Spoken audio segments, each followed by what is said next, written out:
Hi everyone, welcome to the discussion, our reflection on Soundthought's contribution to the Dear Green Bothy. We created a series of soundwalks for the program. So we've got the Soundthought committee here today, or most of us. So my name is Kevin Leomo. I'm a composer and PhD researcher here at the University of Glasgow, and I kind of manage Soundthought. So over to Sonia. Hi, I'm Sonia Killmann. And I am a committee member of Soundthought and a sound artist and composer, but recently also doing a lot of audiovisual music. So yeah, glad to have this episode running. And also I'm normally the host of the Albumbly podcast, where this might appear on Spotify. Over to Beth. Hi, I'm Beth. I am also on the Soundboard committee, and I'm an audiovisual and sound artist, and just finished my master's at the University of Glasgow, so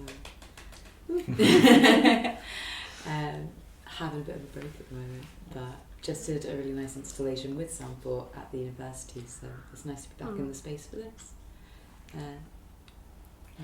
Hello, I'm Melissa Rankin. I'm the newest committee member of Soundthought. I'm also a composer studying for my master's at the Royal Conservatoire. And yeah, pass back over to Kevin. Yeah, sure. Thanks everyone. Nice to introduce everyone. So Soundthought basically is this kind of new music, experimental music platform for kind of young, emerging, that lovely term, kind of people working in sound and music. You know, we're composers, we're sound artists, audiovisual practitioners as well. And we really exist to kind of promote, you know, people who have just kind of like graduated university or maybe working on postgraduate degrees, because there's, you know, quite a gap between, you know, being a student and being, you know, a professional, which we all aspire to be. Although I would obviously say that, you know, everyone here is definitely professional in their own right. So anyone else have maybe their thoughts on what Soundthought is? Do you agree? Yeah, I mean, what I think about Soundthought is my first, like, I think me and Beth discussed this before, when I first got accepted after an open call of Soundthought and I got to show an installation at the CCA, that was like my first ever thing like that I could do. And it felt really, really important at the time, because I was like third year undergrad or something. And I just remember being like, oh my god, like my thing is being shown at the CCA, which is the Centre of Contemporary Arts in Glasgow.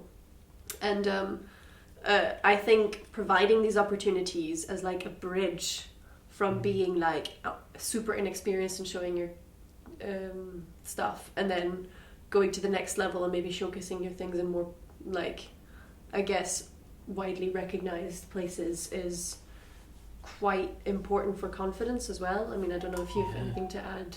No, 100%. I think my first experience with Soundthought was as a volunteer at the festival at the CCA. So before I'd even like applied to put any work in, you know, I'd sort of applied to help out. And it's just, I think it was really nice to meet so many like-minded people with similar interests. You know, I think sound art and stuff can feel a bit niche at times. So then things like the Soundboard Festival were really great, because you kind of got to see so many works of art at the same time and so many pieces, and also just meet a bunch of people that were also interested in that. So that was like quite exciting, and that was one of the first things I did really to do with more experimental stuff, so it was kind of a bit of a stepping stone. And then to progress from that to having my work shown at Soundthought a couple of years later was, again, really exciting. I mean, I don't know about you, Melissa. I've only ever experienced Soundthought as like an outsider, so this is like my first time actually being involved with the festival, but I've always thought it's just been like so good how many opportunities like Soundthought can provide to artists from like all ages and all backgrounds, and all the concerts. It's like an opportunity for people that don't really usually get that, maybe like people like me in particular, who's never really had the opportunity to have my work performed or programmed or whatever. So yeah, it's a really nice opportunity for like loads of people. Yeah, that's lovely. I think, you know, the idea of community, we are kind of working in quite a niche field of sound. And sometimes I forget that because, most of the people we hang out with are fellow sound artists or composers. But that's nice to hear, the story of when you first started out. And I remember that because we're happy to accept, undergraduate work as well, like yourself. Or I remember when Ollie Hawker had a piece as well. But, you submitted your stuff quite a thing, and we were like, oh, this is great. Like, we can't wait to show it. So it's nice to see, like, the journey, and, you both have gone on to do, like, loads of great things, and you're working, you've done work with, like, Cryptic and, like, other organizations as well. So it's nice for Soundthought to kind of be that, like, bridge. Or, like... I also think Soundthought is special because it isn't just sound art, and it isn't just like looking for electronic music or whatever, but it is also quite contemporary classical. And I feel like the bridge between sound art and contemporary classical is sometimes a bit too wide. You know what I mean? Like, because I'm in both worlds, because I've graduated from the Royal Conservatoire from like this classical music course, which even though you were allowed to do electronic music, was still very much leaning towards you should write for ensembles and things like that. And then also very much working in the sound art field, I feel like the two can be more closely related and can be like, you don't have to differentiate that much. Like, it's nice to have a program with like audiovisual music by Beth and then also like a contemporary classical piece by you know what I mean? Like, it kind of works in the same program, and I don't really understand why these things are always so separated. So I think that's what makes Soundthought so special as well, is that we kind of work together and make it normal. You know what I mean? Yeah. I definitely agree. And our approach to programming when we put on concerts or festivals is very much, we'll take anything and everything and, try and, group it thematically in a way. We usually try. But, the idea of, being divided between, sound art or audiovisual works, and, people will work in, different mediums. Like, you're all examples of this. And even our most recent work that we're here to talk about today, the Soundwalks, is an example of that. We all have different backgrounds, but we all came together to make a series of these soundscape compositions. And it's really nice to see that, people's backgrounds as well as seeing, our own, compositional voices come through. I have one more thing to ask before we move on to the Soundwalks, and that's just like a question to ask because I'm aware that the listeners might not all be from either sound art or classical music background. How would you, not everyone has to answer this, but whoever has a good definition in mind, how would you define sound art, and how would you define contemporary classical music to maybe someone who isn't actually involved in the music world very much? That's a good one. I love how everyone's like, but then so it's bringing up, it's like the classic situation when your family's like, so what actually is sonic art? Well, I get this question quite a lot, which is why I'm like, I feel like we need to maybe explain it to the listeners. I kind of think of it as music without the boundaries.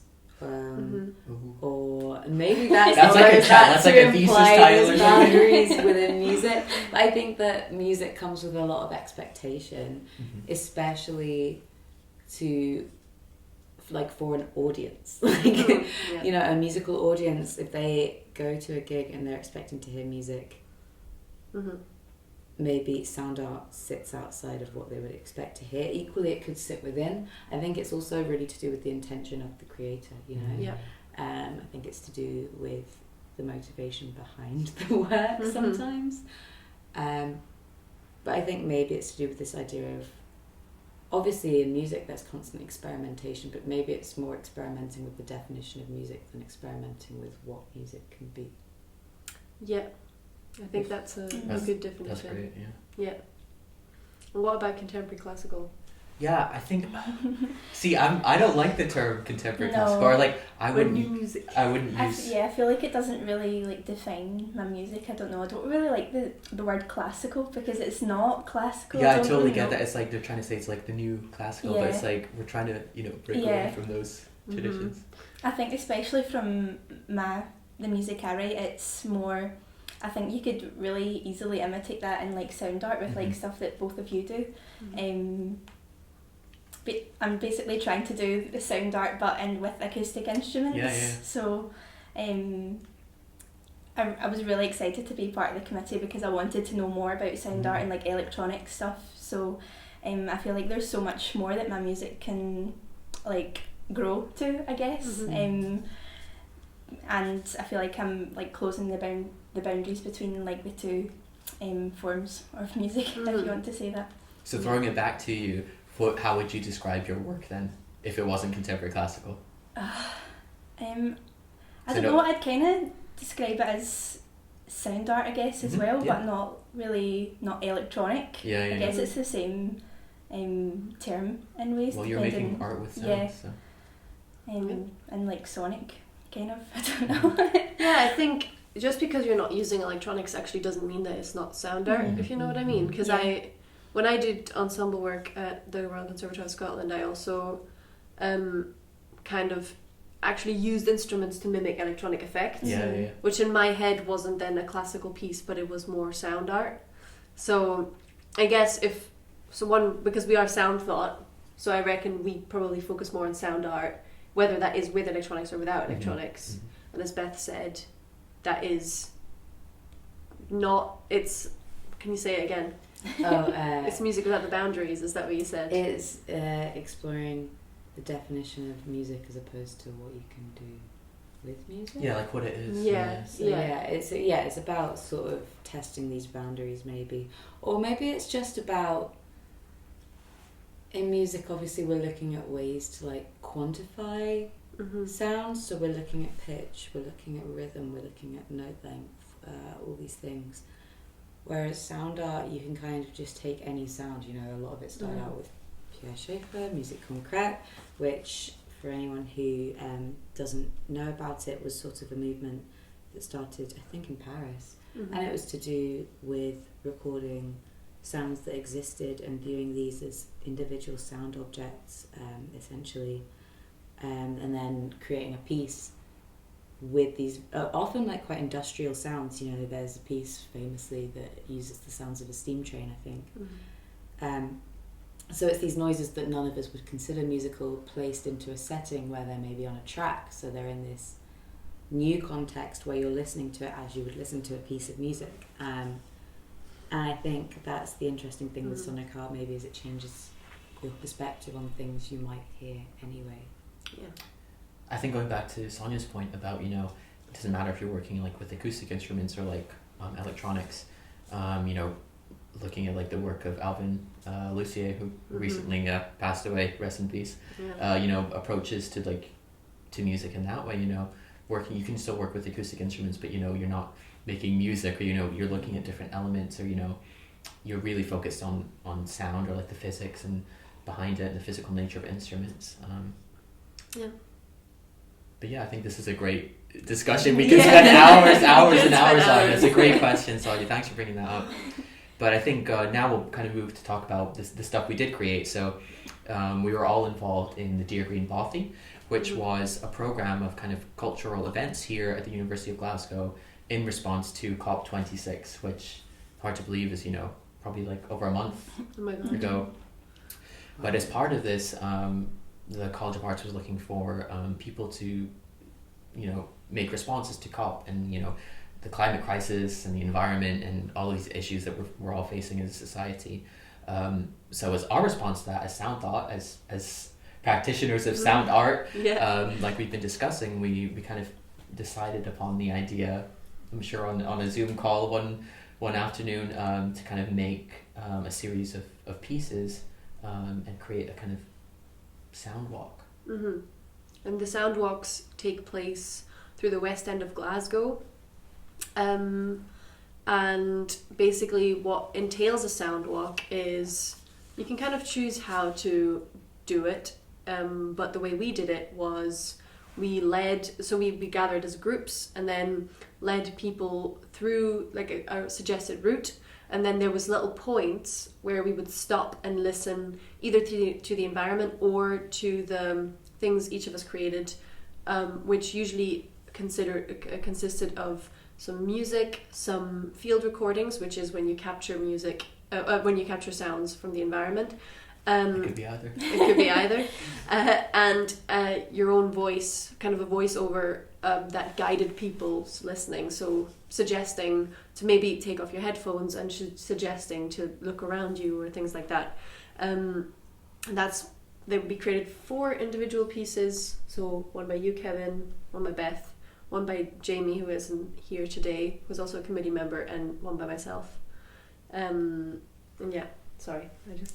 Yeah, no, that's a great description. Perfect. Yeah.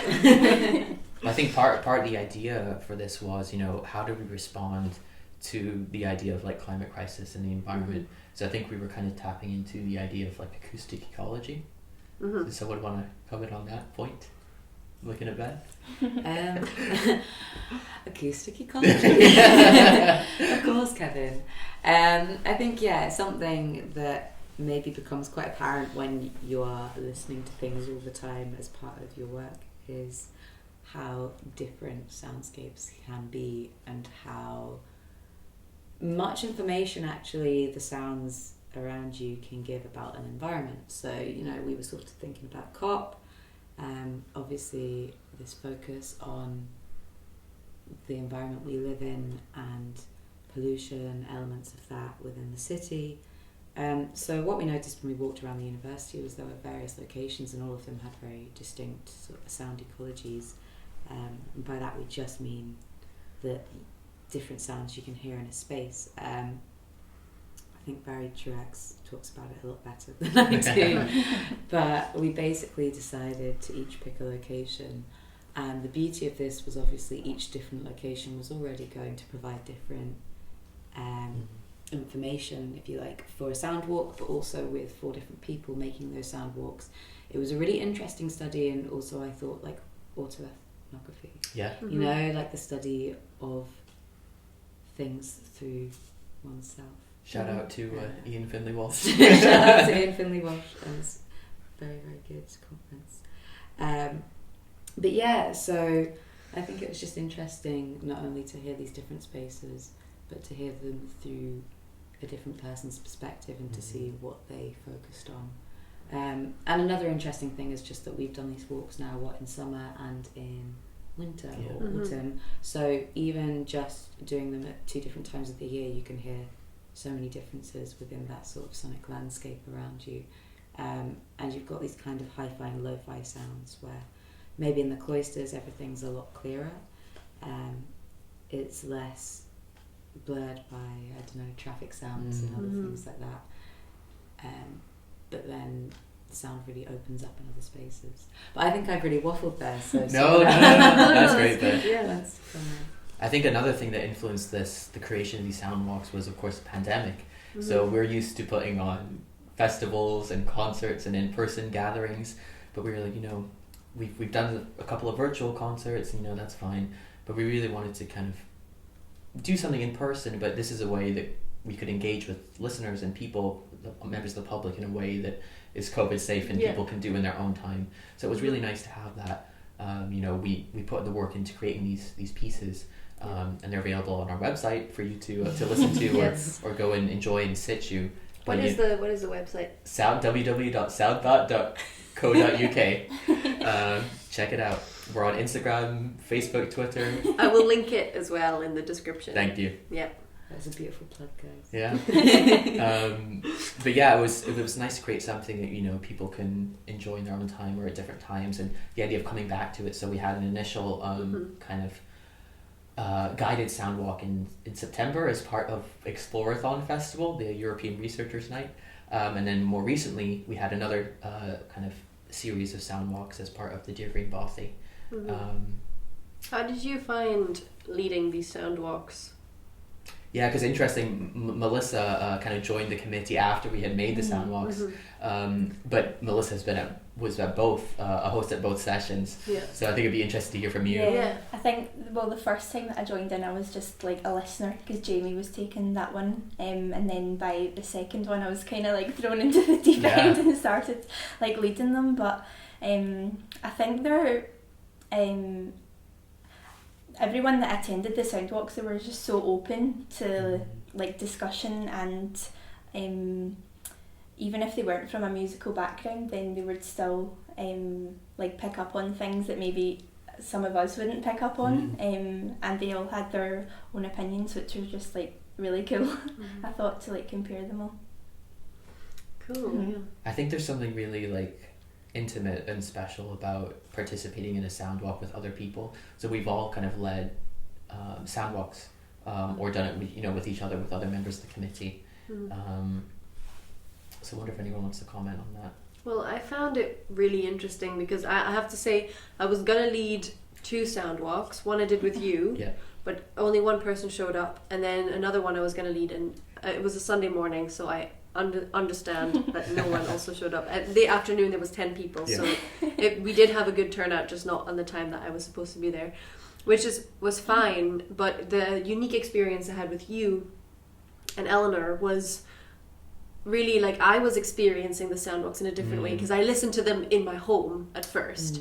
So I was like, oh, this is cool, but I obviously wasn't in the space. And that was the first time you were doing it. Yeah, and that was the first time I was actually doing the soundwalk, and I had someone else there who was an outsider who didn't know any of us really, and that it was great to discuss and to reflect, but also to experience it. And even though I even listened to mine in full length, and normally I hate listening to my own voice talk, but I was like, oh, this is actually, nice to listen to in this space. So yeah, I think it is a unique experience, and what I think these soundwalks did for the environment was appreciating the sounds that we hear and appreciating our environment through audio. In a sense that we don't normally. I feel like normally we just walk about and we hear the water, we hear the cars, we hear the trees rustling, but we don't really think about it. And these pieces, all of them, have their own very special kind of purpose that ask the listener to engage with the environment in a different way, but also connect with it. And then in that way, maybe people would be more inclined to preserve it as well, if you know what I mean. I don't know if you agree or disagree with this. No, 100%. I think it's something we talked about for a while actually. Our sound thought was we really wanted to do some exercises in deep listening. Anyway. Yeah, we were going to have that concert with the deep listening with Nicole. Yeah. So it's something we'd really talked about, and obviously Pauline Oliveros. I've never worked out how to pronounce her surname, so apologies if that's wrong. But another South Euro represent.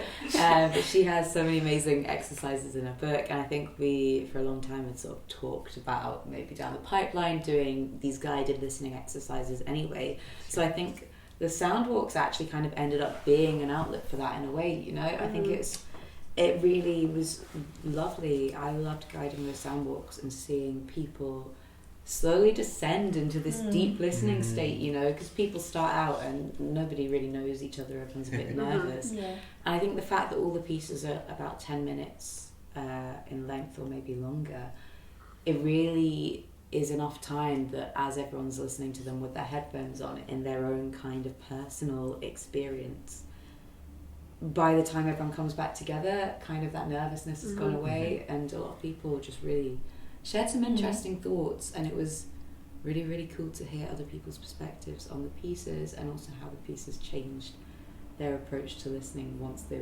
weren't listening to the pieces. I don't know, that could be phrased better, but it was really interesting to see. And it was quite a long slog as well. Like the walks about 2.5 hours. So shout out to everyone who actually went along. Went along and came the whole way. In September when it was like, oh, let's do like 4 in one day. And they were back to back, and you were like running back and forth from like Botanic Gardens to the uni. Oh my goodness. Yeah, because you're going to take your time as well, and once you're engaged in the audio and engaged into listening into your environment, you're not going to walk the same way. You're not going to walk with a purpose and like really fast. You're going to walk more kind of like every step is taking in your surroundings, because you have been like, it starts off in the cloisters, which is in the Glasgow University, and that's where Beth's piece is. So before you even start walking, you're being prompted to listen to your environment, and then when you start walking, you're already in that mindset. At least I found that I was already in that mindset of like walking slowly and taking in what was happening around me. it was actually really fun to listen to yours because there was leaf blowers happening at the same time. And your installation, which we also have to talk about.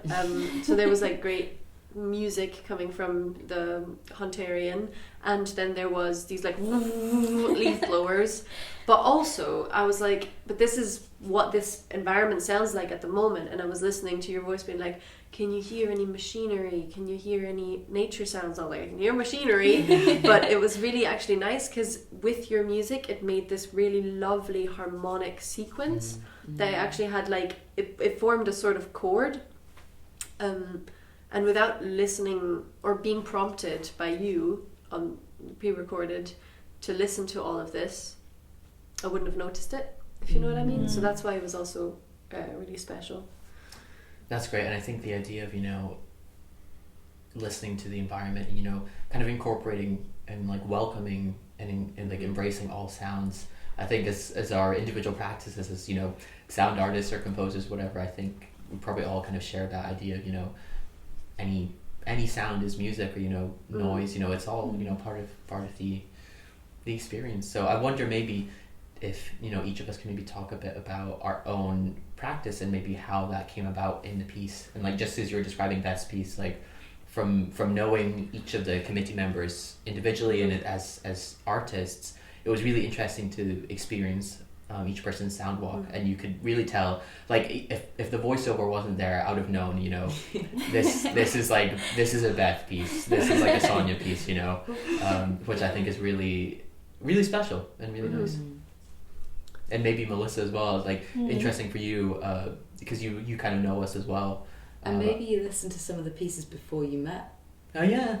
Yeah, I did. Yeah. I listened to both of your pieces before I met you, and I thought, I think the soundwalks would be so different if you didn't have the voiceovers as well. Like you were saying, that's like you're pointing out things that you wouldn't notice. And while I was on the soundwalks as well, I was encouraging people to like take off their headphones. I know some people had like big massive headphones around their ears, but I was like encouraging people to put one off and just to actually engage with the sounds that were happening in the moment. But yeah. Nice, yeah. It's maybe a slightly like crusty sound artist thing for me, but I'm like really not into the idea of noise cancelling headphones because of that. I always want to hear the sounds of my environment with whatever I'm listening to, just in case it's something fun. But maybe that's just like we've gone quite far down the rabbit hole. I feel like we could make this a 3-hour podcast, but we don't have time for that. But hashtag Sound Out podcast. How about you start? So what was the question again? I got distracted by maybe just like speak about what your interest in your individual practice and maybe how it manifested in your piece. Yeah, of course.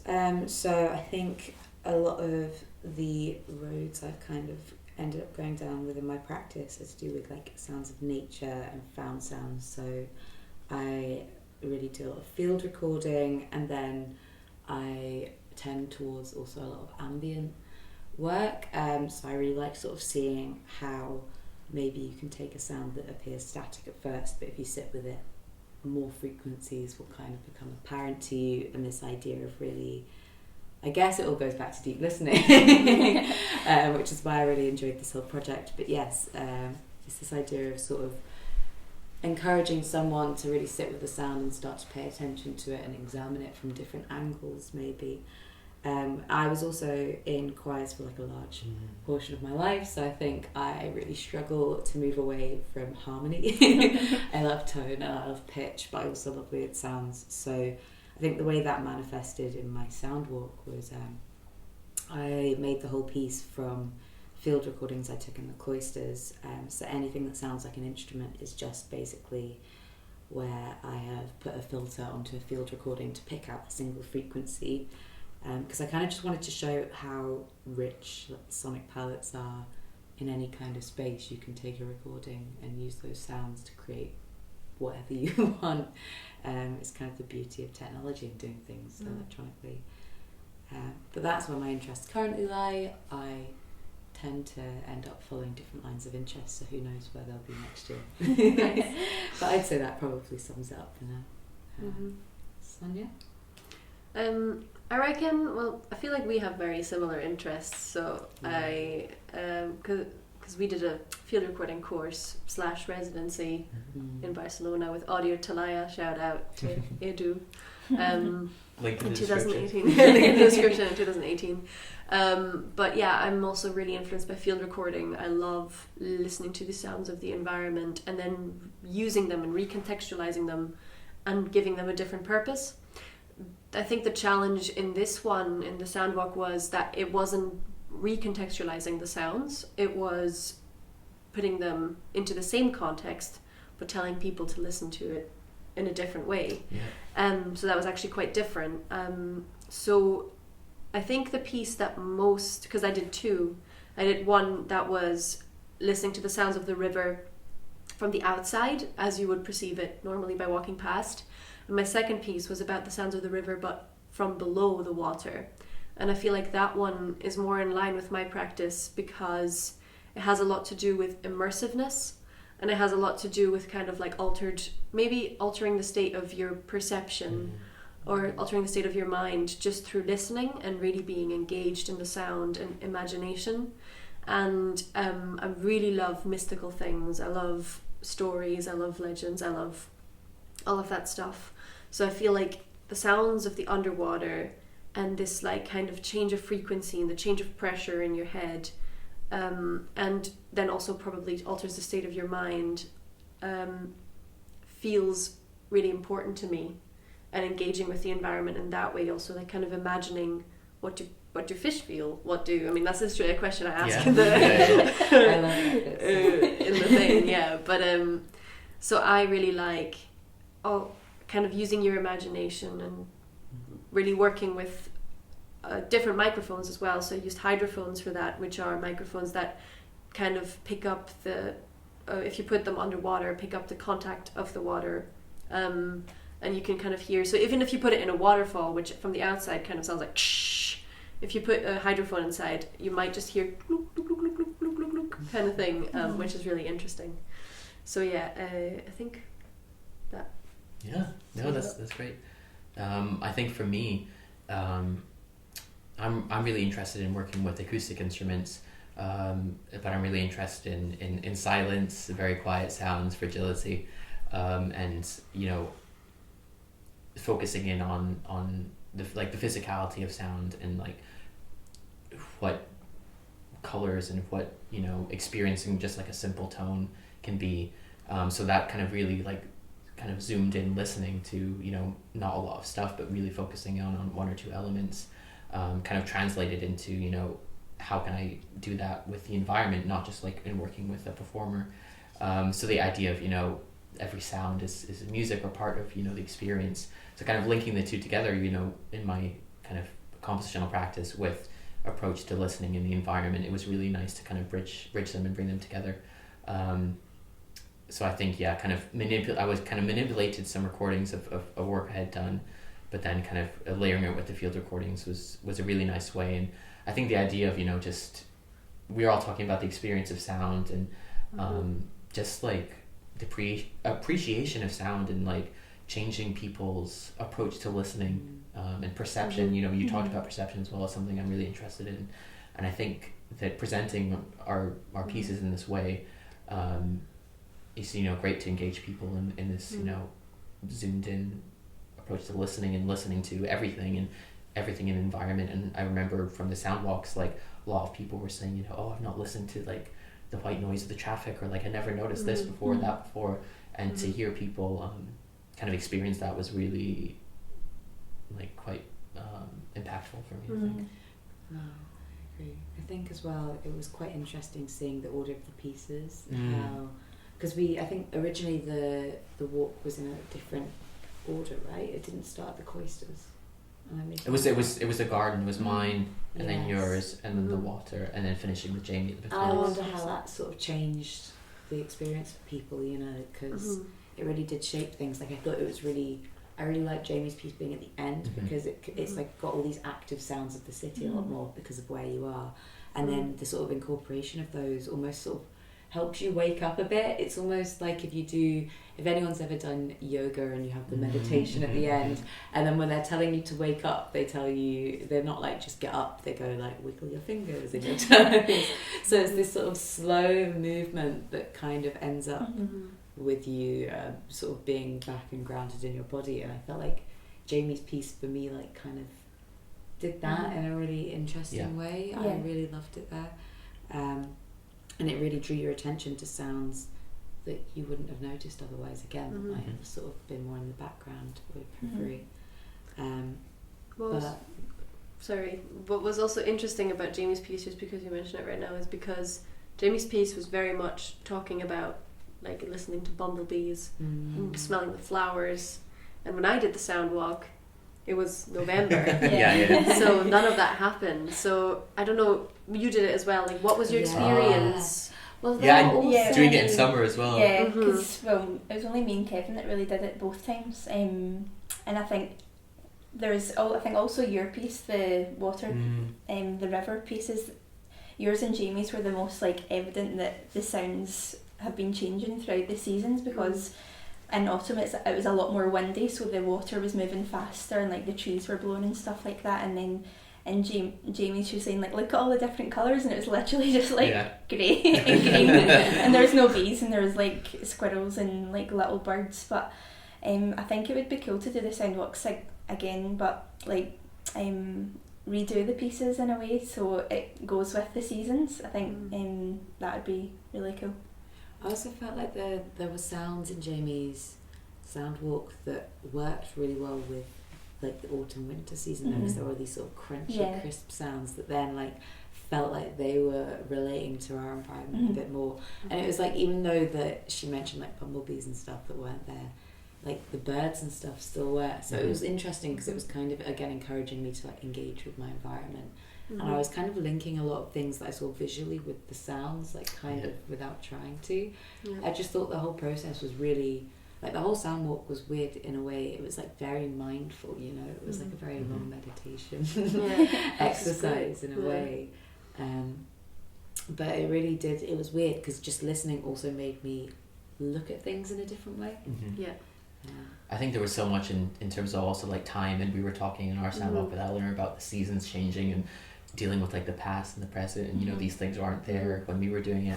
So I think it would be great. I think we've already kind of talked about maybe doing a series of Soundwalks again in, you know, different seasons in the future, and maybe Melissa, hopefully you get to add your own Soundwalk, contribute it, you know, grow the map out. But I think it was great to, you know, contribute to the Dear Green Bothy, and I think it was a really interesting experience for all of us to create the pieces, to lead it, and also to engage with the audiences and to receive the feedback. So it's a great process, and I hope it's something we can kind of continue building upon. So hopefully we can work on that in the future. Before we end this podcast, because this sounded like a wrap up, I've got a few more. I have to ask the question that I always ask on my podcast, as my frequent listeners will know. What drink would go with each of the Soundwalks? So we had four Soundwalks, one by Kevin, one by myself, one by Beth, and one by Jamie. Melissa could give Jamie's answer. Yes, Jamie's answer. And yeah, basically just what would you recommend? It obviously, I know because these Soundwalks happen outside, that it is seasonal. So in my head right now, I'm like, something icy and cold would not go with mine at the moment, but it's totally up to you. Yeah. Really. Okay, I've gone back and forth about this. So mine took place in like the garden, the nice wee garden in the university. So I think I'm gonna go for a gin and tonic, but with like a garnish of rosemary. So you get a bit of like herbal garden, but also that can work, you know, no matter what season you're in. It can be nice in summer or in winter, you know, it's still a G&T. So there you go. There's mine. Well, so for mine, I was thinking in summer it would be like Cannonball gin and tonic. And it's got like a seaside kind of Edinburgh gin. Yeah, yes. Seaside. Cannonball's a strong one. Is that the Navy strength? Yes, the 56% one. Because Navy, you know, you gotta. But because right now it's cold outside, I would just recommend, I love mulled cider. I think it's great, and I love a wee shot of rum in that as well, because that makes it extra spicy. So I think that along with walking along the river feels good, because the river makes you feel, maybe it's like a bit more windy there, so you want something hot to hold. So I cheated and I gave you 2 options. Sorry, but yeah. Okay, so summer 2022, we're available for bookings, drinks, Soundwalk. Yeah. Maybe we'll have curated. That would be lovely. Yeah. Edinburgh Gin, if you want to sponsor. Ooh, I feel like people have set a boozy scene, and I wasn't going to go I in know, the Beth, boozy you direction. said it doesn't have to be booze, and you've It given us doesn't 2 booze. I just feel like we've had 3 boozy overall. I was thinking for mine originally like some kind of like an oat milk chai situation, or like even maybe a dirty chai with a shot of caffeine in there, because I don't know, I think I like that vibe with the university cloisters and the peace. Maybe though, I feel the peer pressure compels me, like maybe a shot of Bailey's in there as well. It needs to be something that's warm for sure. I think you want a warm drink in the cloisters, especially this time of year. So maybe let's go with a dirty oat milk chai, but the dirty can mean Bailey's or coffee, or both if you're feeling wild. Wow. That sounds great. That sounds nice in the cloisters. Yeah, that sounds great. Yeah. Yeah, well, I think for Jamie's piece, I was actually going to say like espresso martini, because it kind of like wakes you up at the end after like a relaxing 2 hours. But I think also something with a bit of a kick. So maybe I don't know, like a margarita or something. It's Margarita would be perfect for Jamie's piece. It's in the summer, and then espresso martini in the winter. I think we should have like a Sound cocktail tasting. sound pub crawl. I'm not joking. I know, but I love that. How serious you are about this. Like, you know what? I always joke. Do you know how people do sub crawls in Glasgow, where they'll take the Glasgow subway and they'll get off at each stop and go to a pub for a single drink? I always joked you could do like a dub crawl. Which is a terrible pun, but you can't use sub because it's already in the word. And have something where there was like more music involved, like a piece of each one. But I think that could work. we could do a sound Look dub out. crawl. To be fair, Soundwalk there's probably 2022, like guys. a bar near each one, or like we can plan, botanics, the river, Yes, I think that's a The great idea. Gilchrist has a I bar could just here. stand with a bottle of prosecco in the cloisters. I mean, that's kind of what That's kind of what we're doing right now. But yeah, I think it's been great. Hopefully, that's been illuminating on our sound walks. I think it's been great to discuss and recap what we've done. I think we'll have a separate discussion about Beth's installation. So Beth also created an installation called Rooted in Green Channels for the Dear Green Bothy, kind of with sound thought. So that's a discussion for another evening. A tale for another time. But I think that's it for tonight. So maybe if each of us wants to wrap up with maybe a closing thought, and you can let the audience know your Twitter or your Instagram handle or something. We'll start with Melissa. Oh. You can go first. Yeah, I'm just happy to be here, to be honest. My name is like Melissa Rankin on everything, so yeah, you can follow me there. And thanks for joining us. It's great to thanks, have you. yeah. And you've been Thanks great. for making great music. Yeah. You too. I guess I should have a thought now. Yeah, it's just been lovely doing this whole thing, and I think it's been.